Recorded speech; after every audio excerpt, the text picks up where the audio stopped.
America దాడులకు నిరసనగా ప్రపంచ చమురు రవాణాకు అత్యంత కీలకమైన హార్మోజ్ జలసంధిని మూసివేస్తున్నట్లుగా ఇరాన్ ప్రకటించింది. అయితే దీనిని అమెరికా ఖండించింది.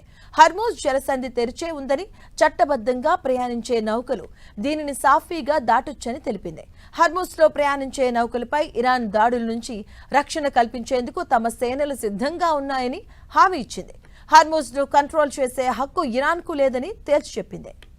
అయితే ఓవైపు హార్మోజ్ జలసంధిని మూసివేసినట్లు ఇరాన్, మరోవైపు హార్మోజ్ తెరిచే ఉందన్న అమెరికా పరస్పర విరుద్ధ ప్రకటనలతో ప్రపంచ దేశాల్లో గందరగోళం నెలకొంది.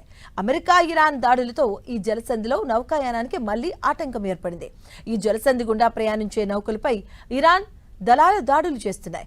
ఈ క్రమంలోనే భారత నావికులతో వెళ్తున్నటువంటి ఓ వాణిజ్య నౌకపై ఇరాన్ అటాక్ చేసింది. ఈ ఘటనలో 10 మంది ప్రాణాలతో బయటపడగా తప్పిపోయారు. ఇక ఈ ఘటనపై ఇండియా తీవ్ర ఆగ్రహాన్ని వ్యక్తం చేసింది. అమెరికా, ఇరాన్ దౌత్య చర్చల ద్వారా సమస్యలు పరిష్కరించుకోవాలంటూ సూచించింది. అంతర్జాతీయ జలాల గుండా వెళ్లే నౌకలపై దాడులు చేయడం సరికాదని ఇరాన్కు చురకలంటించింది. అంతర్జాతీయ జలాల్లో నౌకాయానానికి ఎలాంటి ఇబ్బందులు కలిగించకూడదని హితవు పలికింది.